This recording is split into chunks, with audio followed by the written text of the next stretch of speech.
రైతులు సంప్రదాయ పంటలకే పరిమితం కాకుండా ఫుడ్ ప్రాసెసింగ్ ప్రత్యామ్నాయ పంటల వైపు అడుగులు వేయాలని సీఎం చంద్రబాబు నాయుడు సూచించారు. నూజివీడులో పాప్కార్న్ పరిశ్రమ దేశవ్యాప్తంగా 3,400 సినిమా థియేటర్లకు సరఫరా చేసే స్థాయికి ఎదగడం గర్వకారణమన్నారు. వ్యవసాయ ఉత్పత్తులకు ప్రాసెసింగ్తో విలువ జోడించి రైతుల ఆదాయం పెంచాలని చెప్పారు. ప్రస్తుతం 10% ఉన్న ప్రాసెసింగ్ ఎగుమతుల వాటాను 50% పెంచాలని లక్ష్యంగా పెట్టుకున్నట్లు తెలిపారు. సెప్టెంబర్లో 1,00,000 కోట్ల పెట్టుబడులతో గ్లోబల్ హార్టికల్చర్ హబ్ ఏర్పాటుకు ప్రణాళికలు సిద్ధం చేస్తున్నామన్నారు. చింతలపూడి, వెలుగొండ ప్రాజెక్టులతో పాటు నదుల అనుసంధానంపైన ప్రభుత్వం దృష్టి సారించిందన్నారు సీఎం చంద్రబాబు.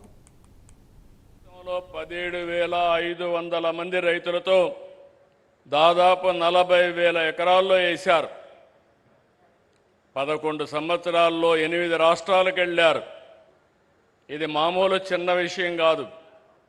ఇక్కడుండే ప్లాంట్ మీరు చూస్తే 29 టన్నుల సామర్థ్యంతో ఏషియాలోనే అతి పెద్ద పాప్కార్న్ ప్రాసెసింగ్ కేంద్రం ఇక్కడ ఏర్పాటు చేశారంటే అది వారి యొక్క ఆలోచన విధానం, వారు చేసినటువంటి ఒక ఇన్నోవేషన్.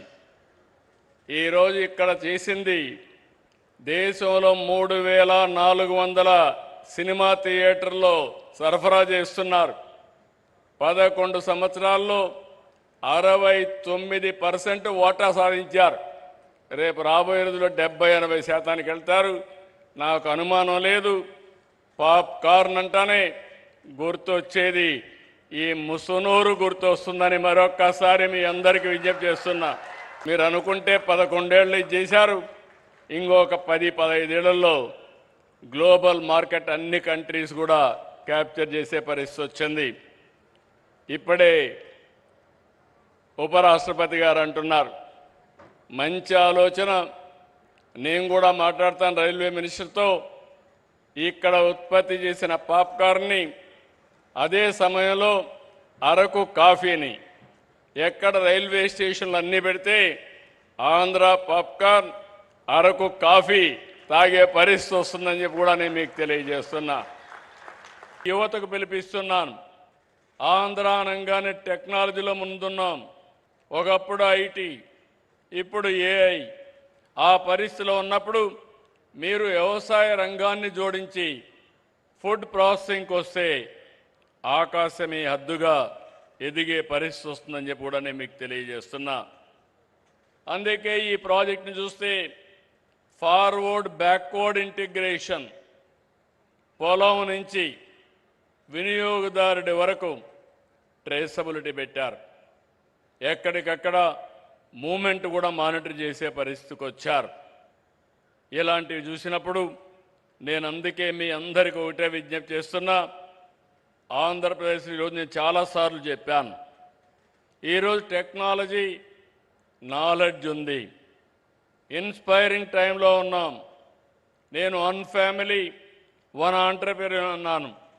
ఒకప్పుడు రాయలసీమ కరువు సీమ, ఇప్పుడు రాయలసీమలో సిరులు బండించే పరిస్థితికి వచ్చాం. ఇంకో పక్క ఈరోజు మీరు చూస్తే దీని మీద పెద్ద ఎత్తున నేను ఎప్పుడూ మాట్లాడుతున్నాను. రాబోయే రోజుల్లో 20-30 సంవత్సరాల్లో ఎలాంటి పంటలు ఉండాలి, ఎలాంటి ఆర్థిక వ్యవస్థ ఉండాలి, దేనికి భవిష్యత్తు ఉంటుందో ఎప్పటికప్పుడు మాట్లాడుతూ, మాటల్లోనే కాదు యాక్షన్లో కూడా చేయడం కోసం రాయలసీమని ప్రపంచానికే ఒక హార్టికల్చర్ హబ్గా తయారు చేస్తున్నాం. సెప్టెంబర్లో 1,00,000 కోట్ల రూపాయలు ఖర్చు పెట్టే ప్రాజెక్ట్ని ప్రారంభిస్తున్నాం. 40,000 కోట్ల రూపాయల ప్రభుత్వం, 60,000 కోట్ల రూపాయల ప్రైవేట్ ఇన్వెస్ట్మెంట్తో ప్రపంచం మొత్తం గర్వించే విధంగా, ప్రపంచానికి సరఫరా చేసే విధంగా గ్లోబల్ హార్టికల్చర్ హబ్ను తయారు చేస్తున్నాం. ఈ సంవత్సరం మనం చూస్తున్నాం ఎల్నినో సమస్య పెద్ద సమస్యగా మారింది. వర్షాకాలం దాదాపుగా పూర్తయ్యే పరిస్థితికి వచ్చాం. కానీ 52% వర్షపాతం లోటుగా ఉంది. ఎక్కడ చూసినా వర్షాభావం ఉంది. అయితే ఈరోజు మనందరం ఏదైతే ప్రకృతి సేద్యం ద్వారా ఆల్టర్నేటివ్ క్రాప్లు కూడా పోయే పరిస్థితికి వచ్చాం. పప్పు ధాన్యాలు కానీ చిరుధాన్యాలను ప్రోత్సహిస్తున్నాం. ఇది ఈ సమయంలో ప్రతి ఒక్క రైతు కూడా గుర్తుపెట్టుకోవాల్సిన అవసరం ఉంది. ఒక సంక్షోభాన్ని సవాలుగా తీసుకుని రైతాంగాన్ని అప్రమత్తం చేసి ప్రత్యామ్నాయ పంటలే కాకుండా మళ్ళీ ప్రతి ఒక్క రైతు కూడా భూమిని ఖాళీగా పెట్టకుండా ఏం చేయాలనో గైడ్ చేసే పరిస్థితికి వస్తున్నాం. దీన్ని సద్వినియోగం చేసుకోవాల్సిన అవసరం రైతులపైన ఉందని చెప్పి కూడా నేను మీకు తెలియజేస్తున్నా.